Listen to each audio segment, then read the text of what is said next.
Ցավում եմ, որ Տիկին Բաղդասարյանը այստեղ չէ, որովհետև բավականին հուզմունքով խոսեց գերիների վերադարձին առնչվող հարցից, իսկապես հարց է, որ չի կարող չհուզել որևէ Հայաստանի Հանրապետության քաղաքացու եւ Հայաստանից դուրս ապրող որևէ հայի, բայց նաեւ այն մի թեթև մունաթը, որ պարունակվում էր նրա խոսքում, եւս անհասկանալի է։ Ի վերջո Տիկին Բաղդասարյանի քաղաքական թիմի եւ նրա ղեկավարի իրականացրած գործողությունների կամ անգործության հետևանքով է, որ մեր տղաները հայտնվել են Բաքվի բանտում։ Հիմա եկել ում եք ինչ ասում։ Կրկնում եմ, ձեր գործողությունների եւ նաեւ ձեր անգործության բերումով է, որ մեր հայրենակիցները հայտնվել են Բաքվի բանտում։ Ես դեռ չեմ խոսում նաեւ անհետ կորած մեր հայրենակիցների ճակատագրի մասով, որտեղ ընդհանրապես որևէ առաջընթաց չի արձանագրվել։ Ավելին ծնողները նույնիսկ տարական ակնկալիքներ ունեն օրինակ ազգային անվտանգության ծառայության ղեկավարից, որ նրանց կընդունի մինիմալ տեղեկատվություն կփոխանակի իրենց հետ։ Երբ հանձնաժողովների աշխատանքներն են իրականացվում, այդտեղ էլ որևէ առաջընթաց չկա, պարզապես առաջընթաց չկա, ես ասում եմ որպես մարդ, ով իսկապես հետաքրքրված է եղել, մշտապես հարցադրումներ հնչեցրել է, եւ ես պետքա ցավով արձանագրեմ, որ որևէ առաջընթաց ուղղակի գոյություն չունի։ Եվ Տիկին Բաղդասարյանը ինչքան էլ այստեղ հուզմունքով խոսի, մի բան ակնհայտ է, որ հենց իր քաղաքական թիմի գործունեության կամ անգործության բերումով է, որ այսօր տասնյակ մարդիկ շարունակում են գտնվել Բաքվի բանտում, իսկ այն նույն ժամանակահատվածում, երբ Ադրբեջանը էթնիկ զտում էր իրականացնում մեր հայրենակիցների նկատմամբ, Նիկոլ Փաշինյանը ուղիղ եթեր էր մտնում եւ ասում էր, որ մեր քաղաքացիներին որևէ վտանգ չի սպառնում։ Սա է իրականությունը։ Եվ այստեղ այո, ճիշտ են մեր բոլոր հարցադրումները, որ դուք չեք անում ամեն բան մեր հայրենակիցներին վերադարձնելու համար։ Սիրելի հայրենակիցներ, կարծում եմ բավականին կարևոր հանձնաժողովի նախագահի ընտրության հարց ենք քննարկում եւ պետք է անկեղծ լինեմ եւ ասեմ, որ երբ որ քննարկում ենք ընդհանրապես հանձնաժողովի ղեկավարի ընտրության հարցը կամ որևէ հանձնաժողովի ղեկավարի պաշտոնում մեր ֆրակցիայի անդամ առաջադրելու հարցը, ունեինք հստակ համոզմունք, որ մարդու իրավունքների պաշտպանության եւ հանրային հարցերով հանձնաժողովն է հենց այն հանձնաժողովը, որտեղ կուզենայինք ունենալ նախագահի թեկնածու, որովհետև հենց ընդդիմությունն է, որ այդ բոլոր հարցերը պետք է բարձրաձայնի, եւ ես վստահ եմ, որ Տիկին Գալստյանը լինելու է Հայաստանի Հանրապետության յուրաքանչյուր քաղաքացու, առանց որևէ խտրականության, յուրաքանչյուր քաղաքացու հետ կապված խնդիրները բարձրաձայնող անձը։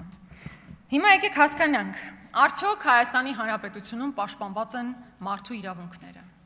Հարց է առաջանում, որ մարդու իրավունքները։ Եթե այդ մարդը ընդունել է ՔՊ կուսակցության խաչը, եթե ՔՊ համակիր է,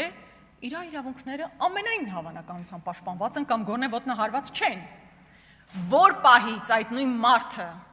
չի պաշտպանում իշխող քաղաքական ուժի հայացքները, նրանց ձայն չի տալիս, իրենց հետ չի աշխատում, տեղում վերածվում է քաղաքական հալածյալի։ Եվ սրա մասին բազմաթիվ են, այսինքն կարիք չկա նույնիսկ անուններով հնչեցնել, բոլորը սրա մասին գիտեն, երկակի ստանդարտներ է։ Նիկոլ Փաշինյանը կարող է ամբիոնին կանգնել ասել, ես ձեզ սիրում եմ, խոնարհվում եմ ձեր առաջ, բայց վստահաբար դա բացառապես այն մարդկանց է վերաբերում, ովքեր իր համակիրներն են։ Որտեվ երբ որ պտտվում ու տեսնում է, որ իր համակիրը չի, ասում է դու ինչու չես զոհվել։ Ես դες հələ կսատկացնեմ, գետնին կպարկացնեմ։ Սա է ընդհանուր մոտեցումը։ Սիրել եւ խոնարհվել մարդկանց առջեւ, ովքեր քո համակիրն են, եւ գետնին փռել, ասֆալտ փռել, հետո ասֆալտին փռել մարդկանց, ովքեր քո համակիրը չեն։ Մարդու իրավունքների պաշտպանության մասին մոտեցումը բացառապես այս հայացքով ու երկակի ստանդարտների այս մոտեցմամբ է, որ իրականացվում է Հայաստանի Հանրապետությունում։ Ու սա վերաբերում է սովորական Հայաստանի Հանրապետության քաղաքացիներին եւ տարբեր ոլորտի ներկայացուցիչներին։ Այդ թվում նաեւ բիզնեսին։ Օրինակ Գագիկ Ծառուկյանին պետք էր այդպես անմարդկային ձևով գետնին տապալել, բանտարկել, բիզնեսները խլել, իսկ նրանք, ովքեր այս իշխանության համակիր բիզնեսմեններ են, իրենք խնդիր չունեն, իրենք ընդհանրապես ժամանակին տեղին նուծվում են ՔՊ կուսակցությանը կամ Իմ քայլը հիմնադրամին եւ դրանով ապահովագրում են իրենց ապագան։ Օրինակ ջերմուկը, եթե հանկարծ տվյալ կազմակերպության ղեկավարը հանկարծ համարձակվեր այլ բան ասեր, ջերմուկը հիմա կպետականացվեր, կասկած ունեք։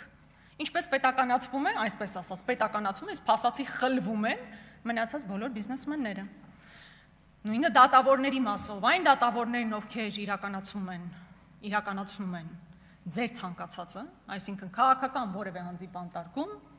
շատ լավ դատավորներ են, իսկ նրանք, ովքեր մի փոքր այլ որոշում պետք է կայացնեն, նրանք կարգապահական վարույթներ են հարուցում նրանց նկատմամբ, դուրս են մղվում համակարգից, Դավիթ Հարությունյանի օրինակը դրա վառ ապացույցն է։ Մնացած անունները չեմ տալիս, հատուկ ուշադրություն նրանց վրա չսևեռելու մասով։ Նույնը եղել է նաև Հովիկ Աղազարյանի մասին։ Երբ որ նա ձեր շարքերում էր, ինքը խնդիր չուներ, որ պահից ինքը դուրս է եկել,